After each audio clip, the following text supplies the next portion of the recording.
Can you feel the love in Talladega as Jesse Love gets his first career victory? And I believe this has got to be one of the many times this year that the guy that I put as the thumbnail ends up winning the race. So welcome in, everybody, to the 2024, it's an Ag Pro or AG, I think it's Ag Pro 300. Bear with me. My voice is a little hoarse, hurting, whatever you wanna say. I did commentating last night, and I just decided to go all out with it. But this race is 124 laps, 2 hours, 30 minutes, 41 seconds, 34 lead changes among 16 leaders, and 6 cautions. And I would say a fairly good race, a good on-brand Talladega Xfinity race that definitely had the craziness at the end. I was honestly, if we weren't hitting the TV window, I think we would have probably had a third overtime with that spin at the initial restart. But let's get into this race and what happened here. And first off, I want to get into the results. So Love beats Herbst first and second to the line. Love getting the win that got away from him in Atlanta. Herbst up to second in the finishing order. Then you got Anthony Alfredo, Leland Honeyman, and Brennan Poole in fifth. We'll talk about Poole in a moment. Then you got Creed, Cesar Beccarella, Matt DiBenedetto, Jeb Burton, Cole Custer, your top 10. I want to point out and give a shout out to 11th place, Mason Massey, who, if I'm not mistaken, I believe was a DNQ for this race. The 6 car failed inspection, and he was brought up in the race. He initially did not make this race. Finishes 11th on the day. Great finish, especially for staying in the back all day for Haley Deegan in 12th. Her inexperience up front showed, but still, she was able to salvage a pretty good run out of it. Kyle Sieg, 13th, 14th, Austin Hill, Taylor Gray in 15th, 16th, Josh Bilicki. Ryan Sieg wins the Dash for Cash, $100K going into his pocket in 17th. So good on him. The worst Dash for Cash winner ever. From there, Joey Gase finishes 18th, AJ Allmendinger 19th, Josh Williams 20th. 21st is the 8 car of Sammy Smith, and Shane Van Gisbergen, after running out of fuel on a restart, is 22nd, last car on the lead lap. Blaine Perkins, David Starr, Chandler Smith, and Ryan Ellis 1 lap down, and that is 23rd through 26th in that order. 4 laps down is Kyle Weatherman 27th and Dawson Cram in 28th. Parker Kligerman out of this race, and everyone from this point on out of this race. Kligerman in 29th. 30th is Retzlaff, Jordan Anderson 31st, Emmerling, Brandon Jones, Ryan Truex, Clements, Mayer, Jeffrey Earnhardt, and Justin Allgaier, your finishing order for this race. We're going to pop the finishing order up at the top of the screen right now. But overall, I thought a pretty fun race. There's been way worse races at Talladega. Again, I know I have my thoughts on overtime and all, but I want to know what you guys think. So I'm going to ask you with the poll, was this a good race? We don't have a poll on the community tab when it comes to Xfinity and trucks, so I'm going to ask you guys on the stream poll. Really quick, I want to thank a few super chats as well. Jake, thank you for the 5, your 5th super chat. No comment on it, but I appreciate it either way. Napa Racing Fan, thank you for the 2. The Power of Love helped give Jesse his first win. Yeah, I mean, there's going to be so many puns made out of this win that I have a feeling he won't get too unhappy with it to start with, but I have a feeling he'll get on his nerves after a while, just being the same damn thing. But if he's winning all the time, who cares? Jake, thank you for the 5. As a fellow Texan, my heart breaks for Brennan. Yeah, Brennan Poole, again, throwing it back to the race that, in my opinion, he won, and basically has a similar heartbreaking finish. This time doesn't get to the line first, so at least there's that. By the way, like up the stream, sub if you're new. We do this after every race of the top 3 series. We'll do it hopefully tomorrow. Scattered showers throughout the day. Worst of it's going to be out in the morning, but scattered showers still an issue. But yeah, I am totally on the train of Brennan Poole should have had that win initially. But yeah, that's right. Napa Racing Fan talking about why there wasn't post-race. Fox rushing off to the UFL. Even though I want to point this out to all of you at home. The UFL got, like, their max game, I think, got 800,000 views, meaning that a truck race on Fox could beat the UFL. But they're giving all this coverage to the UFL because they think America has a hard-on for football that isn't in the winter. Nobody wants a spring football league. All it's doing is cutting into coverage of sports that actually have diehard bases like NASCAR, baseball, you name it. I think it is so stupid. And when this is gone in 3 or 4 years and people look back on these races, they'll look and say, what the hell was the UFL? Wow, they wasted their time on that. Sorry, it's just something that gets on my nerves so much because these spring football leagues fail every time. But in the insanity of just wanting to get more money squeezed out of football all year round. Yeah, and then they at The Rock. Yeah, but The Rock. Yeah, The Rock. I don't give a damn about The Rock. Like, The Rock is irrelevant to me. I do not care. I'm not going to watch his crappy movies. I'm not going to watch his crappy football league. Like, I like him as a personality, but get your damn stuff away from my NASCAR. That's where I'm at with it, and it's so annoying. But back to the racing itself. I'll read the rest of the super chats a little bit later on. Let's get into the recap of this while my voice allows me to. Again, it's not too bad. It's just I don't want to test it. Austin Hill and RCR sweep the front row. Hill with the pole, of course. The threat of rain was bigger earlier on, but it diminished throughout the day. There was a pop-up shower about 4 miles away from the track, but luckily it skirted by. But early on, it was RCR. I mean, you had the different lines forming up, and you had 3 wide throughout, but the big, I think, race-altering moment that happened in the first stage was on the final lap. Allgaier's leading the bottom line into the end of the stage. It's 3 wide, 3 by 3 by 3 through the pack. Allgaier gets a little sliding up out of the second corner, and Herbst is there, nowhere really to go. They were saying it was like, oh, there wasn't a line to really jump into and all that, and I get that. But it seemed like that the 7 kind of slowed up trying to save his car. He goes off the nose of the 98, who in my opinion had nowhere to go, and is totaled. That's why he finishes last on the day. Stage ends with Love winning it over Kligerman, Hill, Chandler Smith, AJ Allmendinger, Truex, SVG, Jones, Weatherman, and Clements. Again, very good first stage. You know, they had a little train racing. They do this every super speedway. I don't get why people are surprised anymore by it. The first stage, they will get really racy in the first couple laps. Then after that, they will train it up, play it safe for a bit, make their move in the last 2 laps of the first stage. It's very repetitive, but it is the smart play, and generally they don't have as many cars taken out with it, but still pretty good overall. We restart with the RCR guys up front again. They're even at the start. Love gets the advantage, and there's a lot of lead changes during these stages. It's not like craziness. It's not 2021, 2020 super speedway racing and cup, but it's pretty good still. And from that, they're 2 and 3 wide behind the 21, and it's just this constant musical chairs of the lead. 3 by 3 by 3. You know, you have Sieg.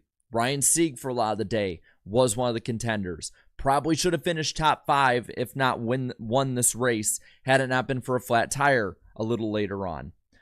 From there, Chandler Smith nabs the lead. Then the RCR duo takes it again. Then you got AJ Allmendinger, who takes it and leads a couple lines. And that's really, like, I can go over every single, I can go through every single, like, lead change. Oh, I'm changing this just to make sure I'm centered. But it's not, it's not really, there's no point to it. My camera might be too zoomed in. I mean, I can always be more zoomed in. I could always just be right up here and it would be like a Fox shot, but it's fine. It's fine. But anyway, Hill wins the stage over Love, AJ, Sieg, and Jones. Then Smith, Chandler Smith, that is.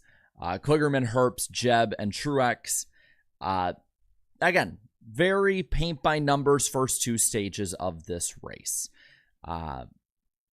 From there, we get restarted, and this is where all the last stage is where the craziness and some of the duller moments of this race happen. The 2 and the 9 are on the front row. You have Sammy Smith taking the lead with Sieg there. SVG battles up there. You get we had the Kiwis flying in the live chat. But then we get a crash from that point forward. Parker Kligerman kind of self-clears. It was a little bit of a racing incident, but it was pretty clear that Kligerman was not clear. Takes out 10 cars. I don't care what people are saying. Fox would be zoomed into my nose. Yeah, spam the Kiwis or the burgers, whatever you want to do for SVG. But it's pretty clear this was a big one. I saw people on Twitter, and of course, because people on Twitter always bitch about everything, they're like, that's not a big one. That's just an okay one. No, that was a big one. 10 of the 38 cars were involved in that crash. Trust me, anytime I can dunk on Twitter, I will take it. I hate that website. But with 41 to go, we have the restart between Sieg and Hill. Sieg clears. They are 4 wide behind him, battling throughout. It doesn't last long, though, because the 16 AJ Allmendinger was able to stay alive, keep his bumper on the car long enough to bring out a caution. I don't know how, with the fact that they were on the damaged vehicle clock, that they were able to stay out there after having the bumper fly off. I thought that if a part of your car, after being on it, flies off within a lap or two of the restart, that you basically, you have to park it. So I don't know what was going on there. I have no idea why NASCAR didn't really do anything there, but I mean, he continued on, and it's probably a lot more points than he would have had otherwise. Continue on with that. We restart with 35 to go. It's 3 by 3 by 3 again, and it's this way on pretty much every restart. Everyone is trying to battle, find the positions that they can get, and then get into a line. And that's exactly what they were doing in this race as well. Kligerman would line them up for a little bit. Then Herbst and Sieg. The Fords really, in my opinion, came to play with the strategy of drafting together. And it was working for a bit until Sieg tried to go up high. I don't know if he had a flat before that or not. Fox really didn't cover too in depth on that part. I know he got into the wall, but I don't know if the tire was out before or after, but that took Sieg out of contention for the win. Alfredo would take the lead for a little bit. 0-0 of Custer would. And then again, we get into the last 20 laps. The 48 and the 21 are working together. Same with the 2. The RCR cars with the 48. Those Chevys were just like the Fords, staying together. They had the right strategy. The 0-0 gets split and thrown back and all that, but a line basically gets formed on the top with the 2, the 48, and the 21. They are in control of the race, and that's what they've done for a majority of the day. That's what they did in Daytona, and I guarantee had the 21 been good enough, that's what they would have done the whole day in Atlanta. But with 6 to go, we get a line forming. It's in the back of the main pack, but they're still forming it. Doesn't work. What really starts going is when Hill and others make a move down to the bottom. It moves everyone basically to the bottom if they can make it there, with others that have already went down there. And with that momentum gained, Hill passes Love for the lead. We're 3 by 3 again. And this is where the big one comes in. This is where we get rid of Austin Hill when it comes to going for the win, which I think everybody in the chat was pretty happy with. We're going to end the poll, by the way. 88% of you liked this race. I'm going to add another poll, though. Not an emoji, a poll. Where's that? There we go. Should NASCAR limit what the hell? YouTube is weird right now. I'm just letting you guys know now. So if you see me like looking all confused, it's not just because I'm as confused as usual. YouTube's just glitching. But I would like to see your guys' response on this one. Should NASCAR limit the number of overtime? For fuck's sake, man, this is... I don't know what's YouTube's problem. There's been a bunch of glitches, so I apologize now if it takes forever for me to get a simple question out. That's on YouTube there. But should NASCAR limit the number of overtimes at super speedways? I personally say yes. I know a lot of people say no. So I'll say yes. And we ask this every time, but I like seeing how people change it throughout. Yes, 3. Yes. 1. Just because these are the options. Yes. Let's see. No or scheduled distance. I do want to see what you guys think on that one. I am on the scheduled distance train. I think we'd save a lot of money on ripped up race cars. So we'll put yes 3, yes 1, scheduled distance, or unlimited. Unlimited power. Unlimited OT. All right. So yes, 3 overtimes. Yes, 1 overtime, or the scheduled distance, or unlimited overtimes. Should NASCAR limit the number of overtimes at super speedways? Poll goes out now. Finally. I am on the scheduled distance train. If you have to have overtimes, make it 1. If they can't keep it together, that's on them. That's the way I see it.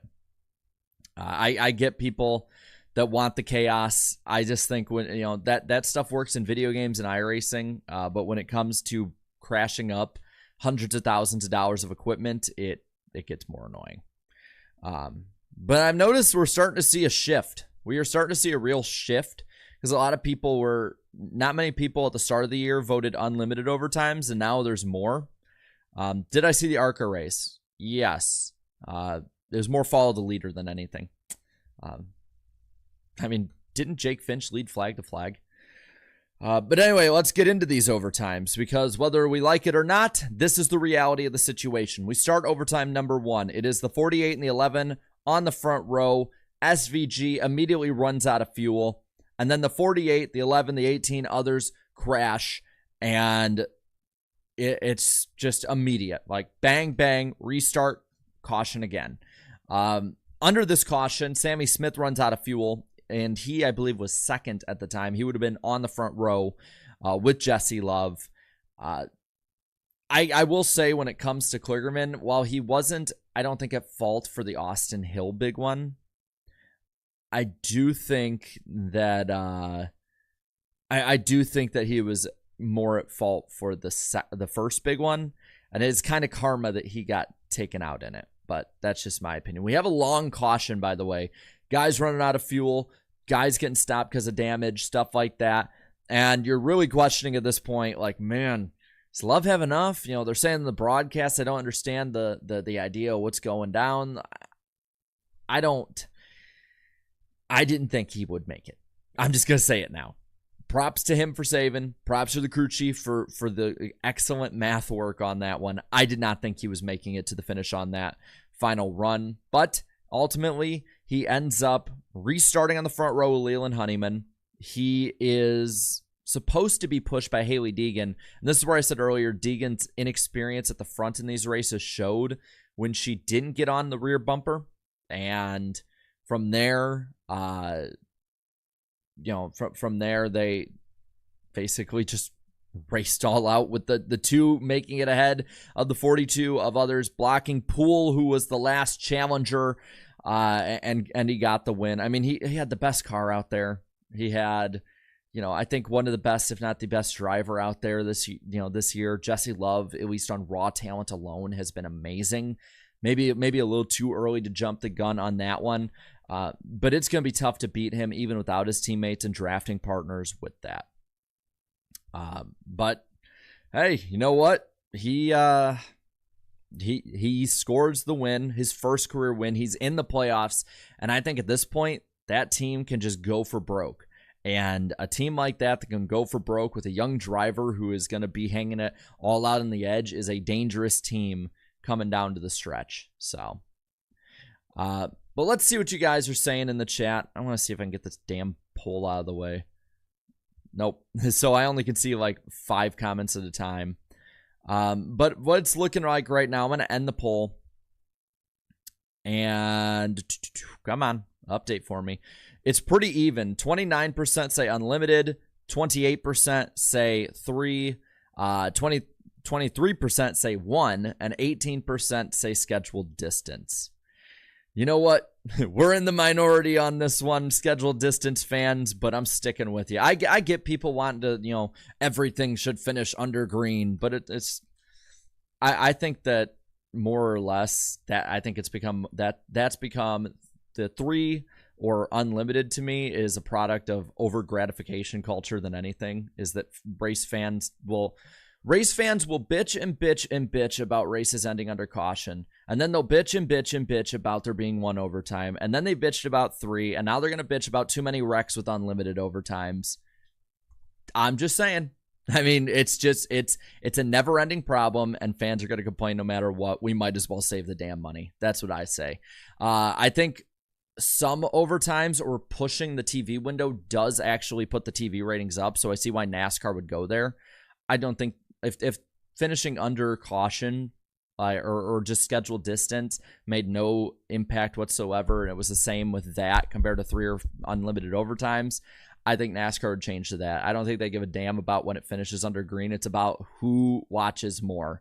And I see it in this chat too. The more overtimes that we see, the more of you that usually come into the chat. Like, it's just a common theme on this one. By the way, we're 11, 10 likes away, depending on which one of you keeps liking and unliking it, to 100. Let's see if we can get to 100 by the end of this thing.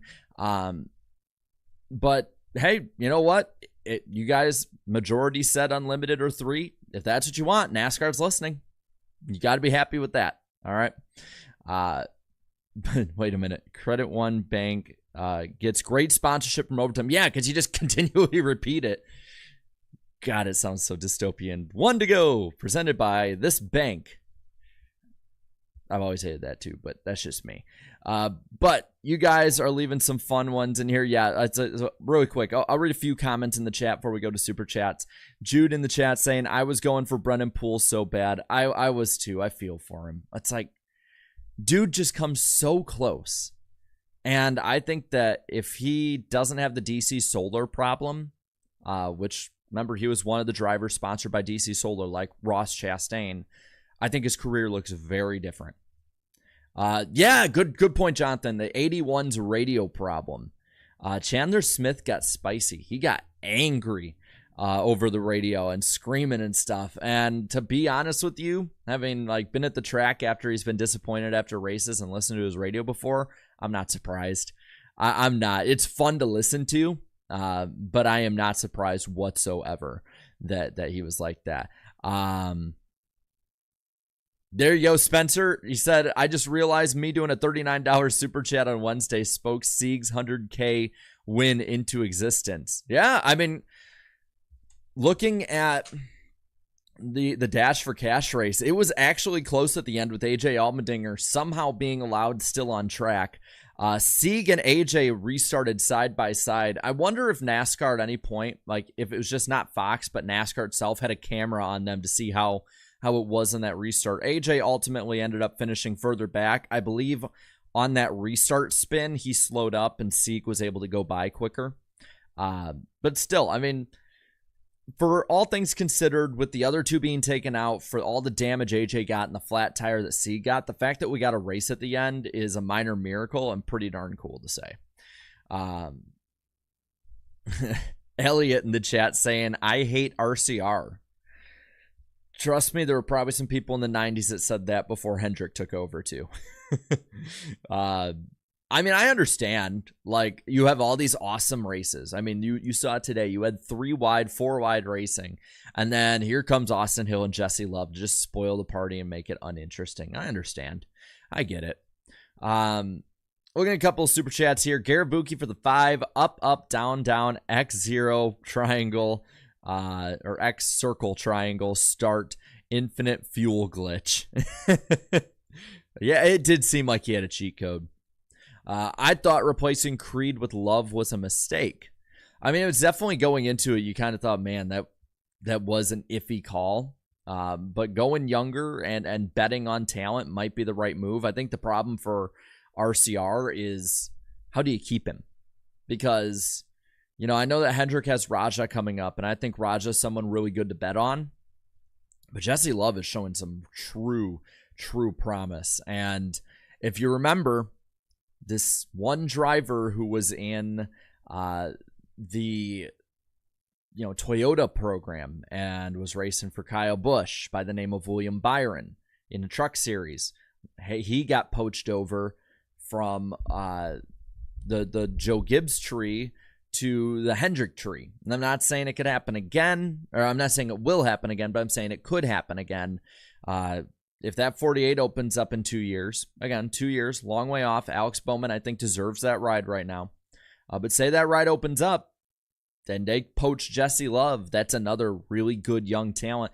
The young talent pool in the Xfinity and Truck Series, the high end of that pool is very deep. And there's going to be some serious conversations about the remaining veterans. Everyone's talking about, get rid of Austin Dillon. I mean, Kyle Busch is running mediocre at best right now, at least in finishes. I believe he is tied for, I believe he's the one that's tied and outside of the playoffs at the moment. A playoffs that if someone with Kyle Busch's caliber should make it in with. I don't know if you keep, like what Kyle Busch is going to be, 40 in 2 years? Because I could see Love sticking around for another 2 years in Xfinity. I could see that happening. Kyle Busch turns 39 in 2 weeks. He will be 41 years old, basically 2 years from now. If Love's patient, if Austin Hill's patient, I mean, I would say overall, the upside for Jesse Love would be way higher than Austin Hill, and putting the farm on Hill being your franchise driver over Love, that could be catastrophic long term. Can you imagine an RCR that is just Austin Hill and Austin Dillon? That sounds a little difficult to go long term with. Jesse Love, that might be the right call long term. I'm just saying. But that's up to Richard Childress. Richard Childress is the one making the calls. He really likes Austin Hill, and if he sticks with him, then that's his prerogative. But another team might really take advantage of that mistake. Let's see. Napa Racing fan for the 2. RCR must be very happy that Love won before Creed. Yeah, I'm betting they are. I'm betting that anytime Creed has had issues, Richard Childress just kind of smirked or just been like fist bump, like, yes. AAPCS for the 2. Fox is an embarrassment to NASCAR, just hot trash. Again, and the problem is totally direction. I will say they did do pretty well at the end of that race using the overhead shots and covering more of the field, which I appreciated. But some of those commercial breaks, I mean, the fact that we missed one of the big crashes because of commercial, like, I hate that, man. I know you can't predict when that's going to happen, but I just hate it when we have so many commercials and we have, what I'd say 15 minutes at a time of stage caution, so we can't get more, commercial and then instead of green flag racing. But I mean, it was not the worst coverage, but it might be because I've been resigned to how bad the coverage has been for Xfinity and trucks in particular. Marky Mark for the 2. Gotta love a new winner. I see what you did there. I love that. I can do it too. I can do puns too. Trevor for the 5. Did Hill back up on purpose on the 48, or did Parker just not lift? Parker was backing him up hard for a few laps before. If we're talking about the issue that led to that wreck, I think it was just aggression at the end. I don't think it was anything intentional. So 22 minutes in total for stage breaks today. Well, we're getting quicker with the stage breaks. That's good. But yeah, I don't think it was anything intentional. I think it was just hard racing. I pinned that one on Hill. The first one I had on Parker. A lot of people pinned them both on him. I put the second one on Hill, just being really aggressive at the end. You're racing hard for the win. It did. I don't know if it was just me. Did that seem like the slowest developing big one you've ever seen? Like that is an overall big one type of crash. To be the equivalent of the 2014 Kyle Busch flip when it was really just sort of a slow tumble at Daytona. Like that crash seemed very slow in development. Now, let me know if I'm the only one that thought that. Like maybe it was just the way it was shot overhead, but it felt slow. Yeah, he almost saved it. I give him credit. He almost saved it. I mean, he was driving it all the way through. Gary Boogie for the 5. Also, a lot of people noticed Herbst did not want to push Haley. Hung back on the restart even.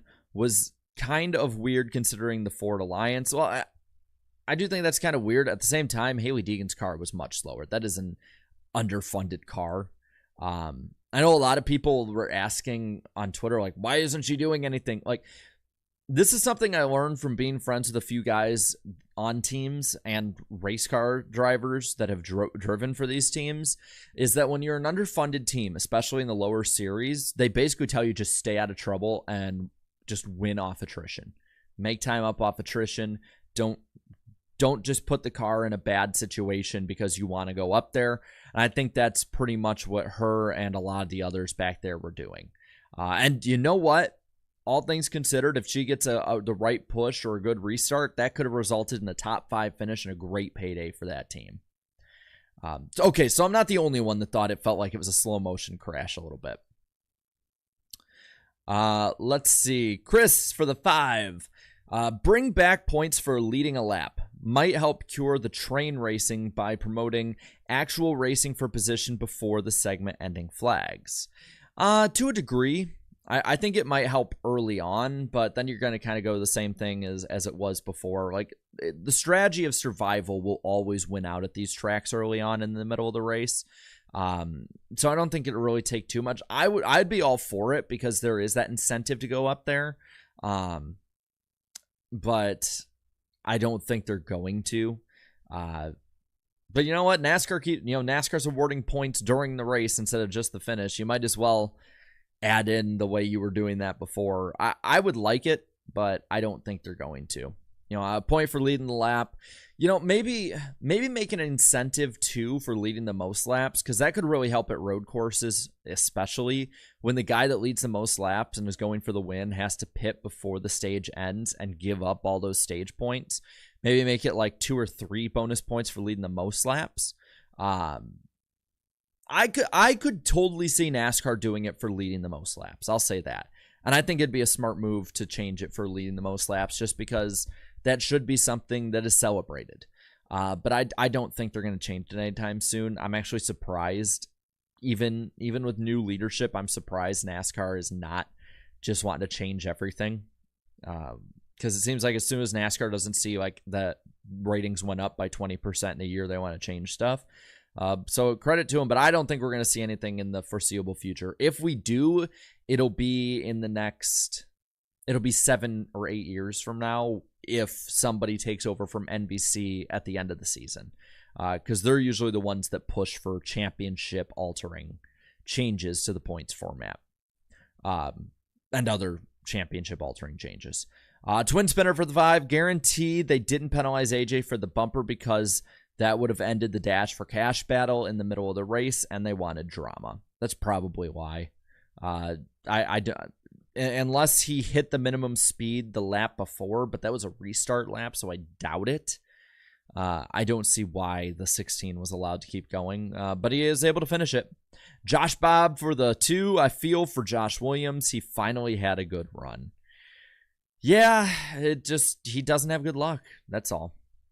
I mean, he doesn't have good luck when he's not putting himself in bad positions. Just rough deal for him, man. It's been a rough season. Last 2 here, Carl Singleton for the 2. Here's to hoping KFB goes 20 straight years on 20 straight years Sunday. Like, oh, do you mean like 20 straight years with a win? I mean, he'll have a chance. He'll have a few chances this year. Even with a team that's not as high up, I think that he is still a good enough driver to take them over the hump when they give him a good enough car. And then David Bell, thank you for the 10-month member chat. Great job last night, Jarrett. Yeah, thank you. For anyone who didn't see or couldn't watch, I was on the IDK Player YouTube channel with Jonathan Ramos, and him and I were calling our 2024 Alabama 500 e-ticket event at Talladega. Was a ton of fun, even though we ended after midnight on the East Coast. But I had fun, and it was a damn good race. So definitely be sure to check that out. We're going to call it a night. You guys have a good evening. Enjoy the rest of your evening. Hopefully we are back tomorrow after the Cup race. Forecast looking a little more hopeful. So if so, I'll see you then. Hey, maybe even if it gets rained out, maybe I'll put a stream up and watch along or something like that. But you guys enjoy your night. I will hopefully see you tomorrow. And until then, have a good night. Later, y'all.